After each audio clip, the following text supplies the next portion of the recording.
Good evening and welcome to Joy News Prime. We are coming to you live from our studios here at Kokom in Accra. We are live on DSTV channel 421, GoTV channel 125, and around the world on myjoyonline.com.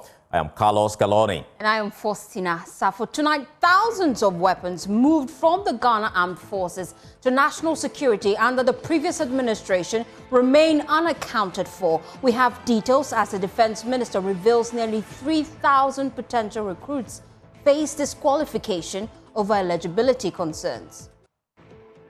Also, government seeks swift passage of Mahama Cares bill under certificate of urgency as majority MPs push to take the bill through a fast-track legislative process. Also tonight, financial irregularities involving public boards and statutory institutions ballooned by over 100%, with the latest Auditor General's report putting the 2024 figure at 18.4 billion Ghana cedis. Remember, Joy News is your home of independent, fearless and credible journalism. It's a good time to take a look.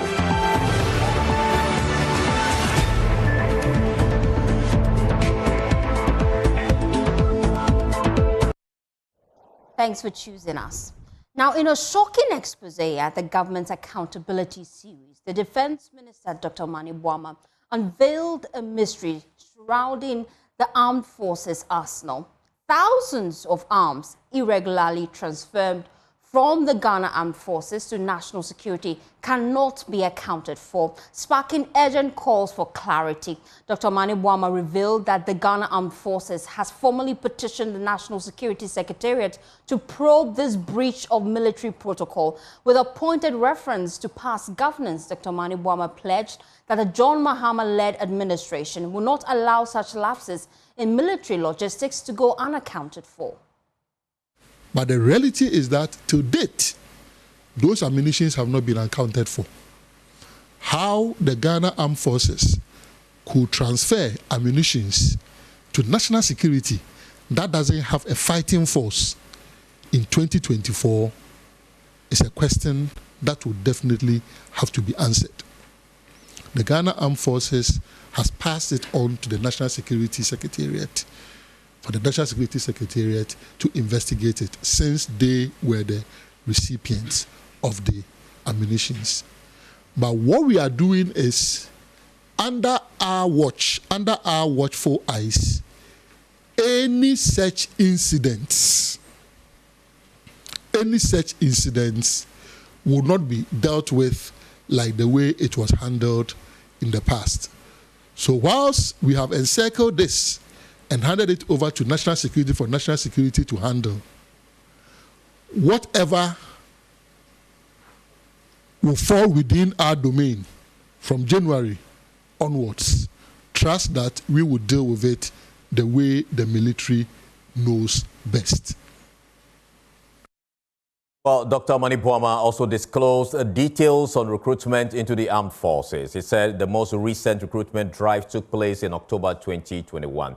Our findings from an internal audit, reveal a striking discrepancy. 2,872 potential army recruits who completed the entire selection process were not trained under the previous administration. It is important to report at this stage that the last recruitment exercise for soldiers, non-officers, so the soldiers go to the Army Recruit Training Schools and the various training schools. The officers will go to the Ghana Military Academy. So I'm done with the officer career. I'm now moving to the soldiers. It is important to report, let me repeat, at this stage, that the last recruitment exercise for soldiers, non-officers, was conducted in October 2021. However, the audit has revealed that 2,872 Army potential recruits who successfully completed all required processes, including documentation, medical examinations, and vetting, are yet to undergo training. Meanwhile, my visit to the Army Recruits Training School just last week disclosed the fact that the Army Recruit Training School has not been training recruits over the past 17 months.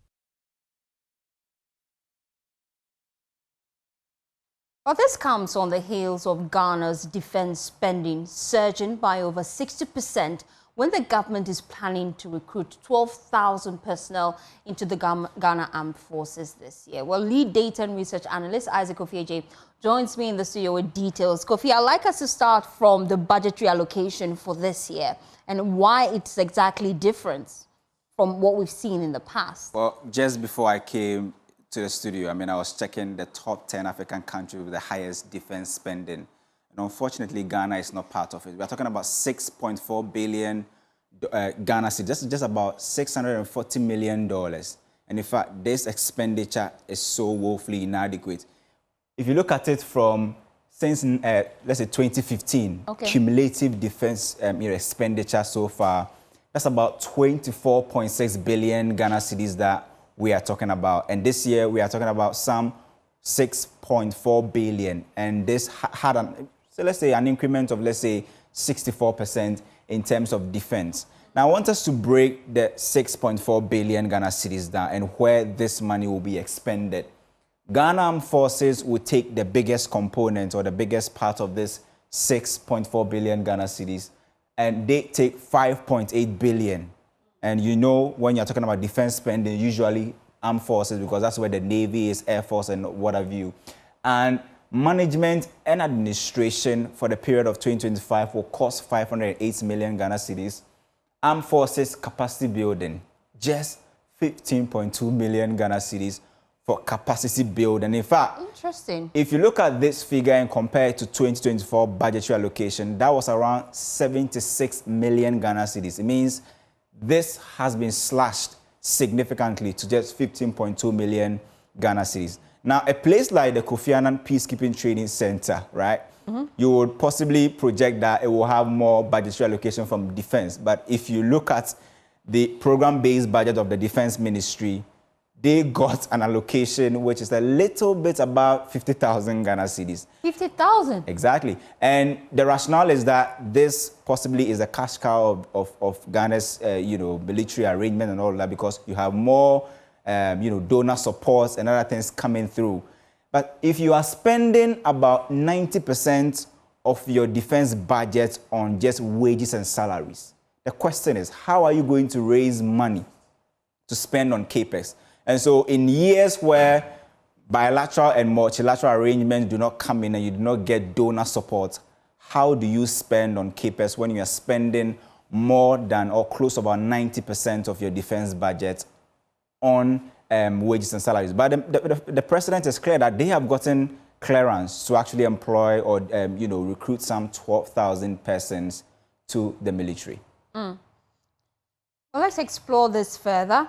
Kofi, thank you so much for giving us that breakdown. And join us now is the Deputy Minister for Defense, Ernest Boja-Gyamfi. We appreciate your time here on Joy News Prime. I also have the Deputy Ranking Member for the Defense and Interior Committee and the former Deputy Finance Minister, Kofi Amankwa-Manu. We appreciate your time here on Joy News Prime. I'd like to start with you, Ernest Boja-Gyamfi, and give us clarity. What then is the fate of these individuals that have been recruited but fail to go through the training process?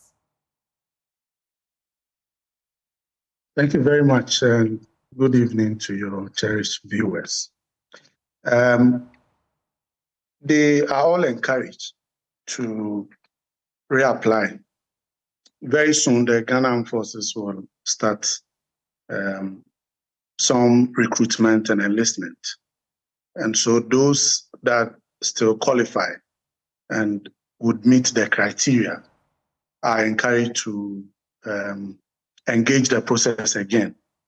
Because as you may agree with me, it will not be prudent to rely on medicals or medical examination conducted some 3 or even 4 years ago. And also, the Ghana Armed Forces has criteria which includes age limit. Some of these persons would have passed the age. So the best thing to do is to begin everything, de novo, and also encourage all those 2,800 potential recruits to engage the system when they Ghana Armed Forces finally opens up for eligible people to go through the recruitment process. But that is no guarantee, really, that they would actually be employed, especially because they would have to meet the new criteria standards that you have set. Is that the case? Yes, of course. The minister mentioned today that recruitment and enlistment will be based on merit under this dispensation. It will not be about money or favoritism and all that. It will purely be based on merits. And so all those persons who qualify to engage the process, they are encouraged to do so.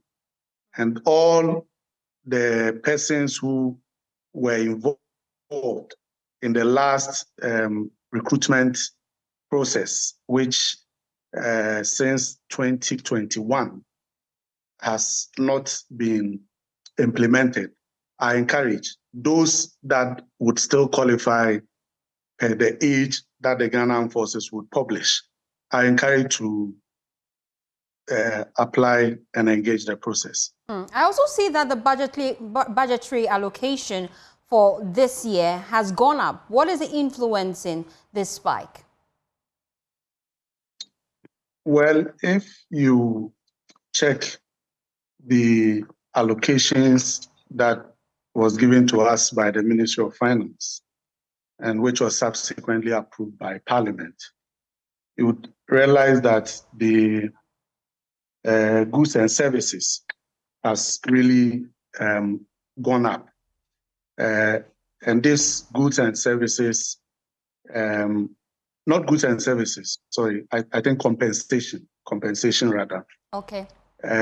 You notice that for 5 years now, the Ghana Armed Forces have not released any of the other ranks because the last government increased the service years from 25 to 30 years. And so for 5 years continuous, there has not been any release. And the release is going to start from this year. So all of those were accounted for in terms of paying compensation and other gratuity. So that generally accounted for some increment over what happened last year. So as we wrap up the conversation, I just want clarity on how we plan to clear our debt. I can see that we are owing some 3.7 billion Ghana cedis in debt and an additional 32 million uncovered by the new military leadership. How did we even accumulate this based on the data you have received and the handing over notes? And how do we plan to clear it? Well, there were several debts that we inherited. And when I say debts, that's minus commitments. There are also others that were commitments that the previous government did, which the Ministry of Finance had come to audit all that. And these debts include some procurement, some food supply, which is very huge. From 2023, August 2023, up until we took over, the previous government had not paid anything for food supplies to the Ghana Armed Forces. And so all of these accumulate to the 3.7 billion. And also, recently, the Military High Command also uncovered some 32 million debts that they have to deal with. All of these have been forwarded to the Ministry of Finance.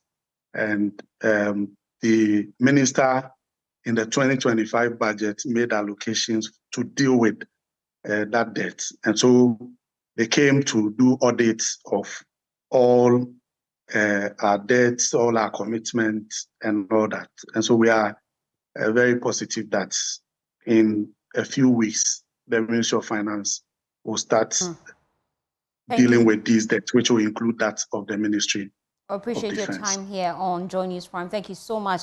That is the Deputy Minister for Defense, and as But there's something that I wanted to clarify. Okay. I think your 10 seconds, please, if you can do that quite briefly. I'm afraid I may not be able to do that in 10 seconds. But Okay. he was talking about some allocations for capacity building and some monies to Kofi Annan Peacekeeping Center. Yeah. Yes, International Peacekeeping Center. And I think the figures that he was quoting, I'm not too sure where he was getting those figures from. They were well, those figures is in the ministry's program-based budget. If you can refer to that document, it will give you some clarity as to where exactly we got those figures. And our research desk has been digging I'll refer into to it. that, but I think the numbers that he quoted were far less of what was actually allocated. Okay. Well, moving on, member for the Defense and Interior Committee and former Deputy Finance Defense Minister Kofi Amankwa-Menu also joins us on Zoom. Grateful for your time. The current administration is actually blaming you for leaving behind huge debt, including food supplies that you refuse to pay for. Why? Good evening to your listeners. It's often said that governance is continuous.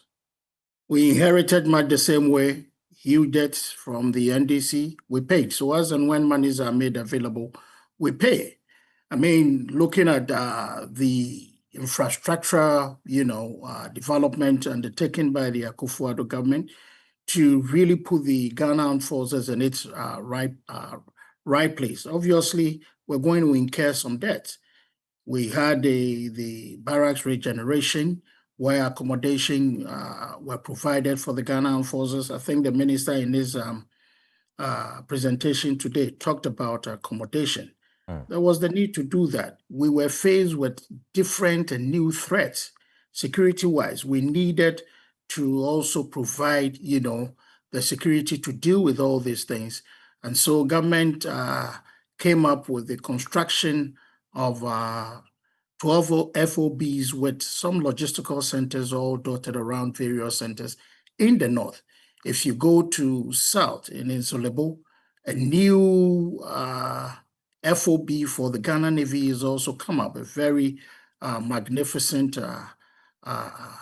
edifice. I mean, and so yes, with new threats, new security challenges, you needed to prepare. And so all these things definitely came along with some cost.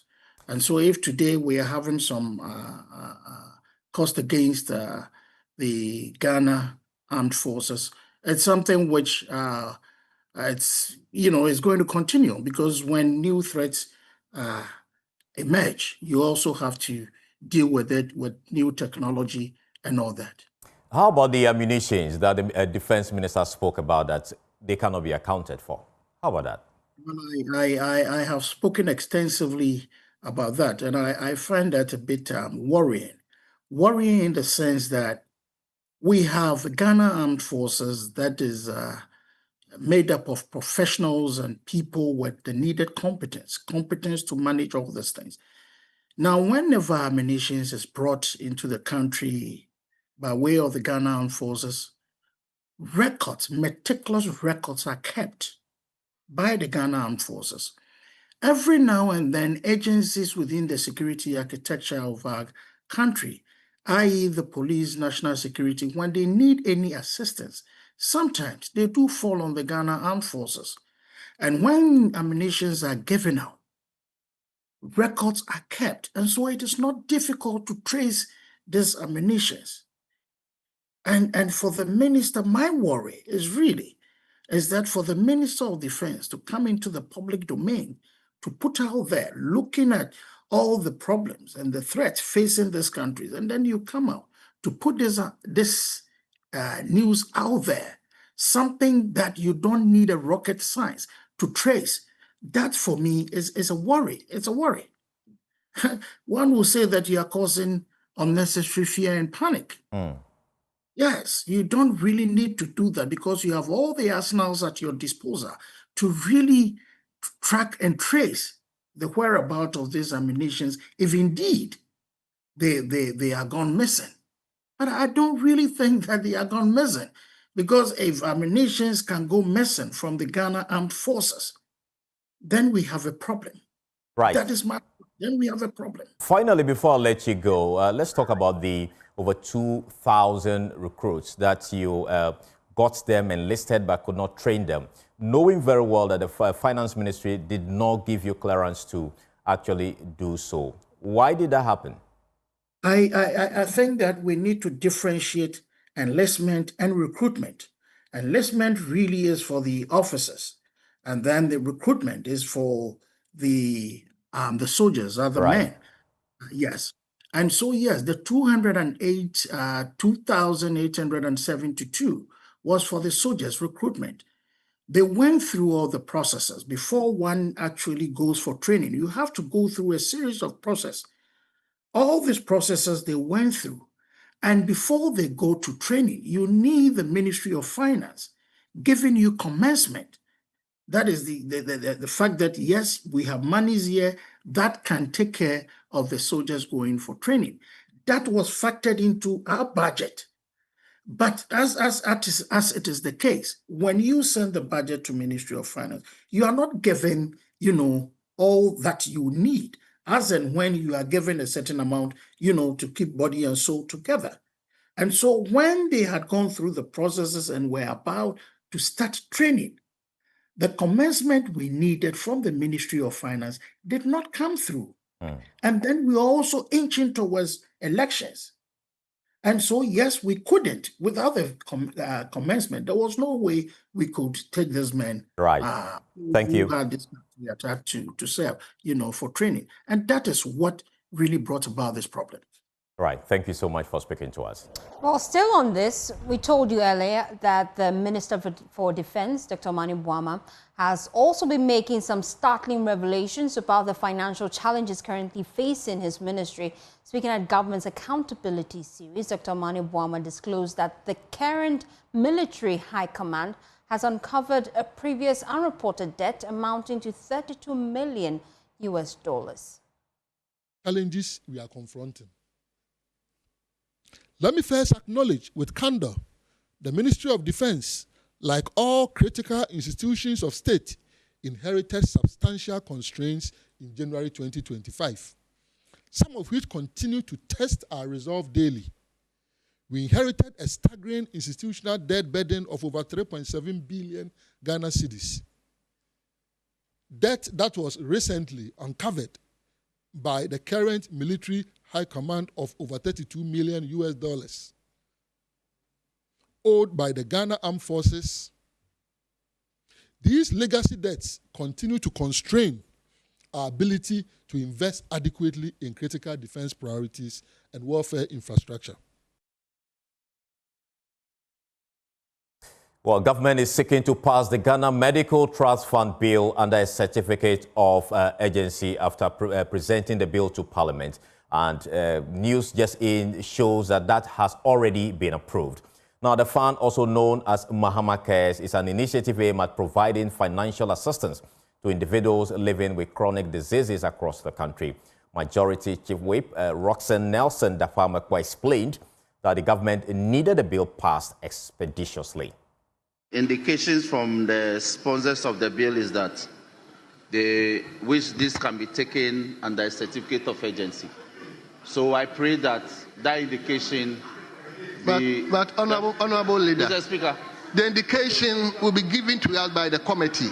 Yes, Mr. The committee, when they report to us, yes, then they will tell us that due to the exigency of the report, is praying that the House take that report on certificate of emergency. Speaker, but the practice has been that indication must come at this point, so that in making the referral, that added information can accompany it so. But the minority in Parliament are arguing caution and urging caution. According to the Deputy Minority Whip Habib Idrisu, forcing Parliament to consider such important bills and a certificate of emergency and urgency robs Parliament of the ability to do a thorough job. Taking bills through certificate of agency is one too many in these 9 parliaments. How many, even university bills, you are doing, considering it as certificate of agency? If you want us to do the work properly, you don't need to rush the bill. Why do you want to rush it? And also, Chief Whip, it is the committee that will take that decision. But if you, because of your numbers, you always say so that your committee will bring a recommendation of agency of the bill. But what is agents about some of these bills? So, Chief Whip, let us do a good work. The health minister wants good work to be done on the Ghana Medical Trust Fund so that the right things would be done.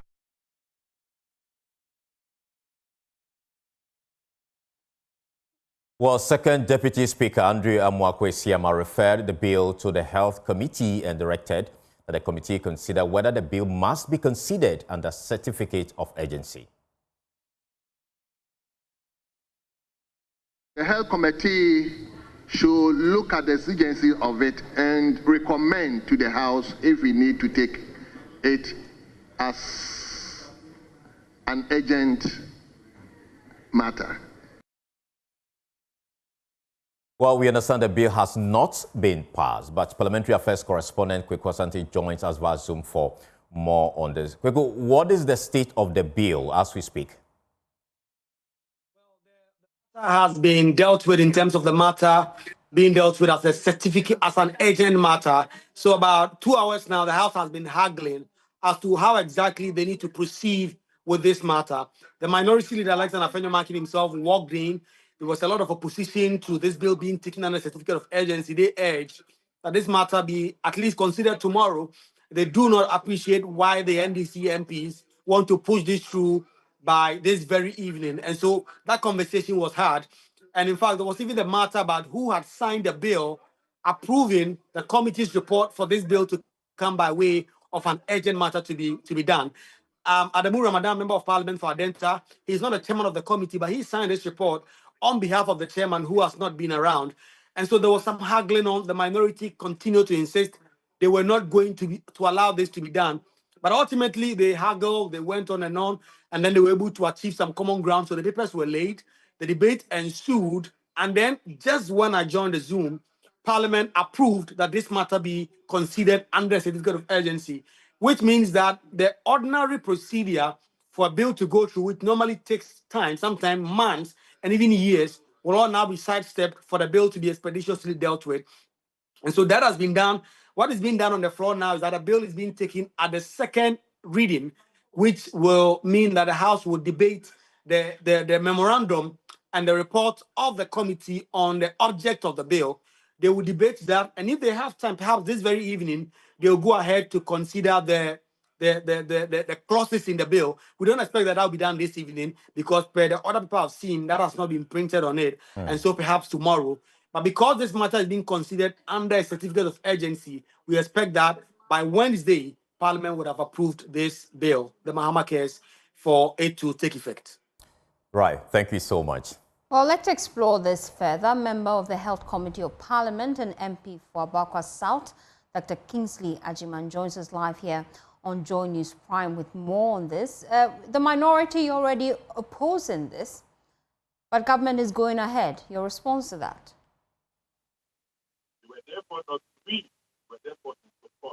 Hello?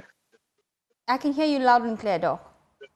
I lost you at a point. Can you please come again? Oh, I'm just asking your response. The minority is opposing this, but government is going ahead. What's your response to that? Okay, so it is important. Good evening. Good evening to all your cherished listeners. It is important to put this in the context of health financing and, for that matter, health insurance. We are not opposing to the numbers because figures don't lie, just a liar can figure. If it is agreed by the WHO report, about 42% of mortality that happened in Ghana was as a result of the non-communicable disease. And we all know that there's mostly morbidity. So it means that this obviously is an urgent issue. However, our point of departure has to do with the source of funding. The main statutory sources of funding, as outlined in the report submitted to us, is that they are going to take 20% of the National Health Insurance levy to finance non-communicable disease. Why would you, or why are you in a rush? Because of the propensity of the issue. Why are you in a rush to bring about a bill that is already being catered for under the National Health Insurance? This is something that we have to caution Ghanaians, because it is disingenuous to pick from an existing provision to finance another thing that can effectively be catered for under the primary provision, which is the National Health Insurance law. So it's an attempt to create bureaucracies to collapse the National Health Insurance Authority or the scheme. Because, for instance, if you are taking the key source of funding of the new bill that you seek to pass into a law from an existing health insurance law, that can conveniently for non-communicable diseases. Let's not forget, there's always they've always had an intention in their manifesto to also bring about primary health care. Why don't you pass an amendment to the existing coverage of the National Health Insurance Scheme to cater for the NCD, when the main provision of your source of funding is going to come from the primary, which is the National Health Insurance Scheme? That is the point of departure. We are not saying that it is not a matter that must not be dealt with.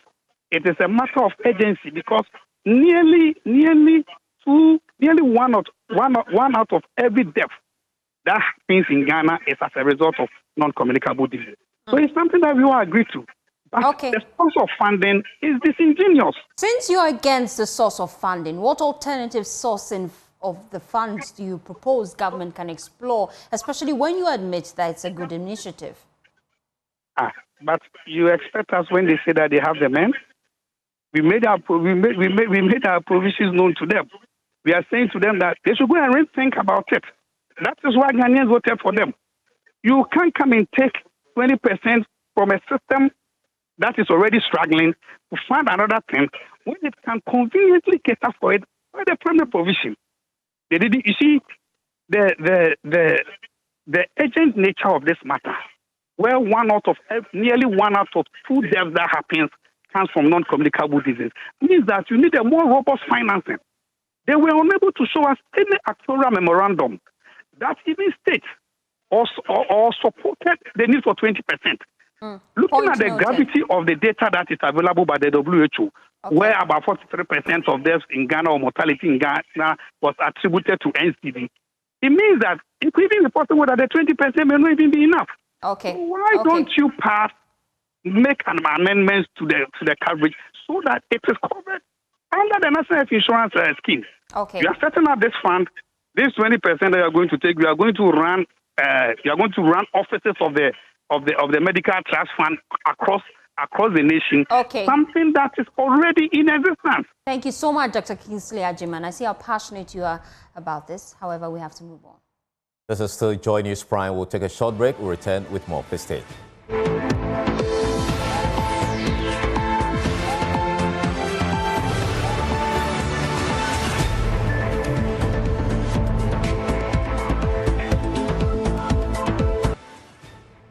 Thanks for staying with us here on Joy News Prime. To other stories now. Well, financial irregularities within Ghana's public boards and statutory institutions have surged dramatically in 2024, reaching 18.4 billion Ghana cedis, more than double the previous year's figures, with the energy sector accounting for over 86% of the total. That was contained in the latest Auditor General's report covering the period ending 31st December 2024.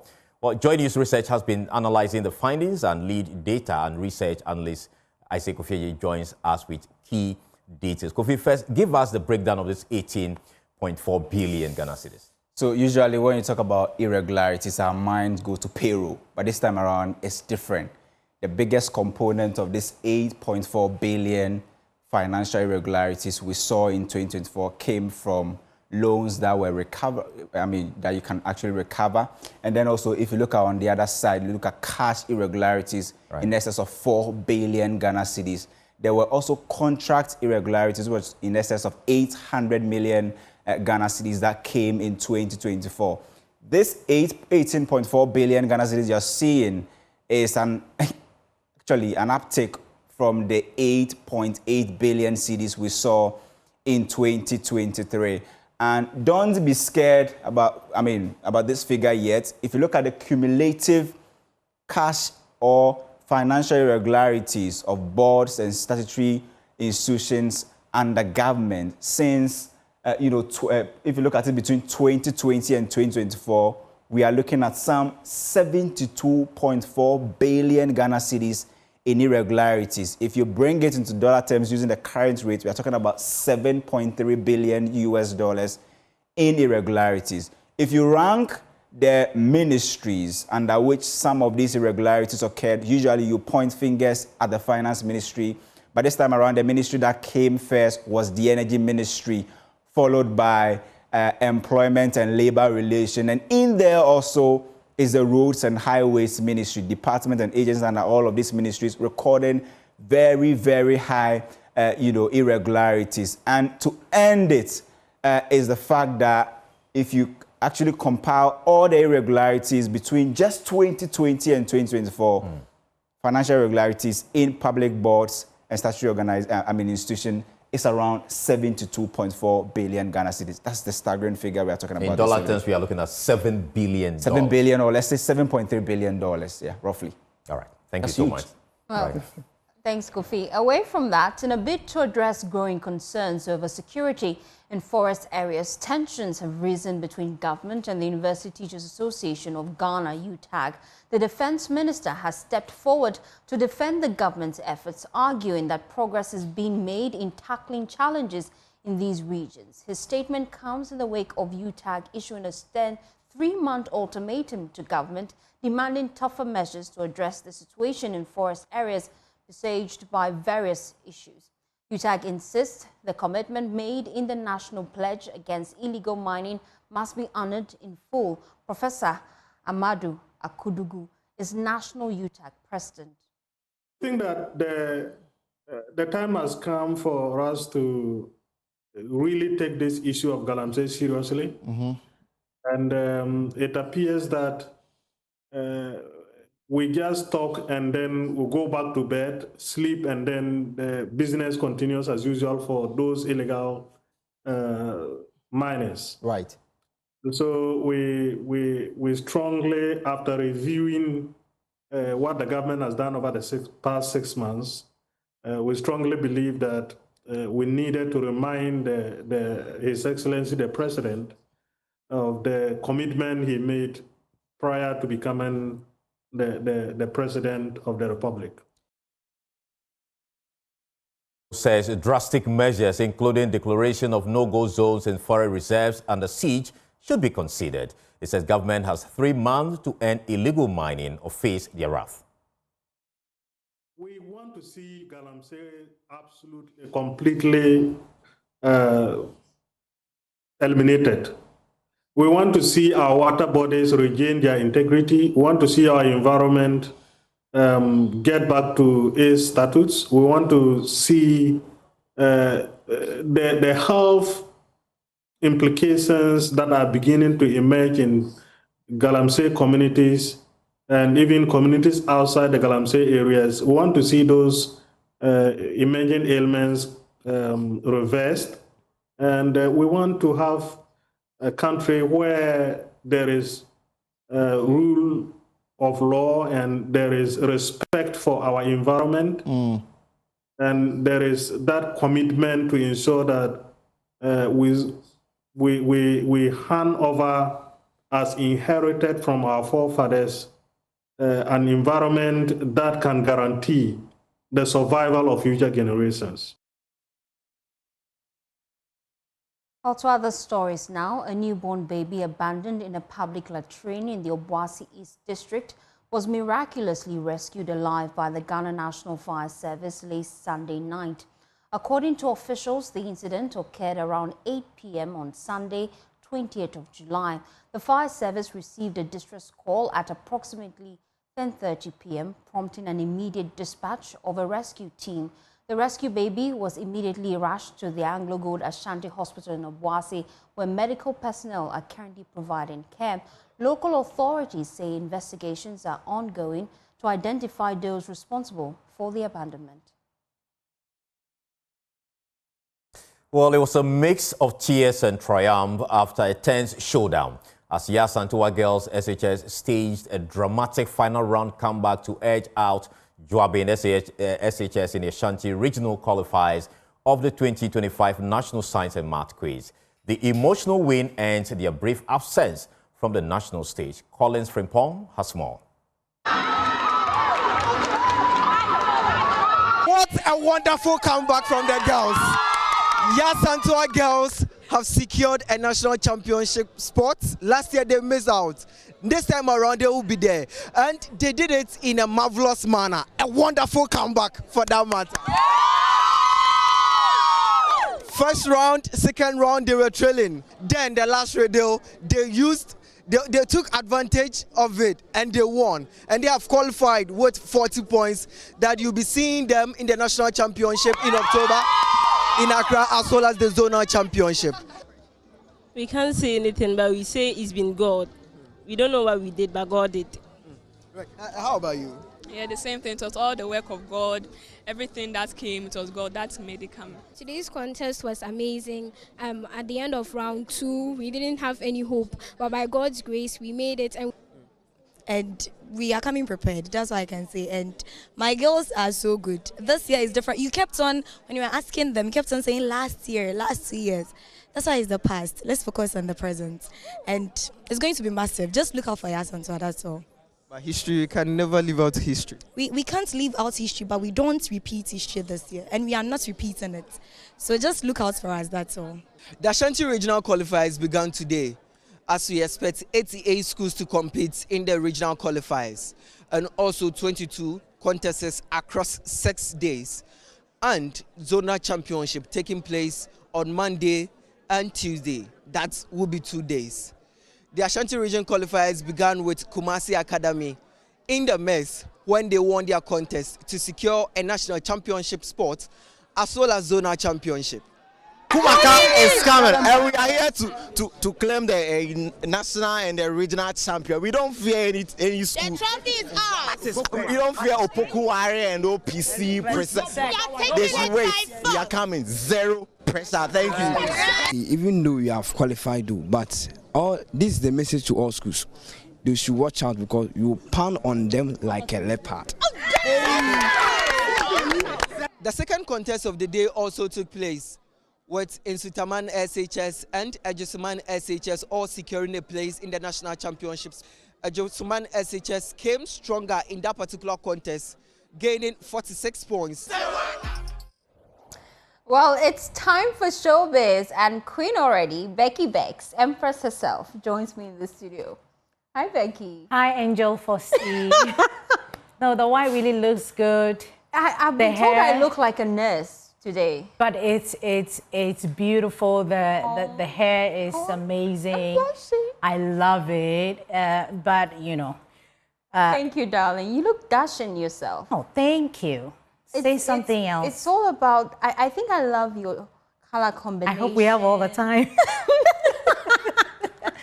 Fosti, sad news coming in. I mean, before we go to some other stories, okay. Malcolm Jamal Warner, an actor and artist who rose to fame as a child as Theodore Huxtable on The Cosby Show, has died, according to a source close to the actor.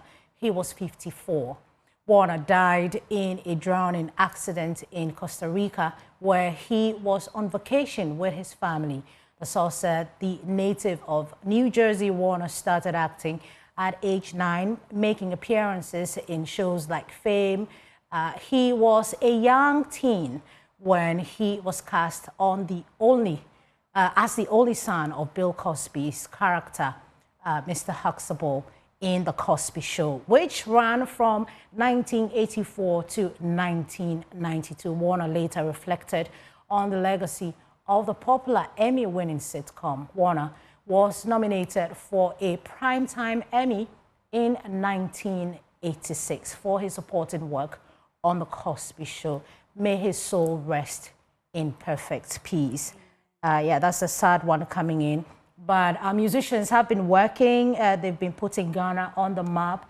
And so we have a rundown of what some of our selected musicians have been doing over the weekend. Yeah, that you were talking about. Exactly. But one thing that didn't get a representation is the fact that he got a translator like making sure that everybody next level is included, like that. When I say inclusiveness, is the future of music, people don't understand. Okay. Like which other artist brings a translator on stage to help ensure that people with disability, hearing impairment, can be part of the process. This is Artist of the Year. We commend him for that. I think that our musicians should, take a cue from this one and make sure that everybody is included. Okay, that's my song at the background. But we're grateful that you could join us this evening. We'll be back tomorrow. Myself and Fosti do something nice. Well, she's shaking. Yeah, Fosti. Please, we'll be back with Black Sheriff. You can call us Black Sheriff, Faustina and Becky. We'll be back tomorrow. We're grateful. Thank you so much.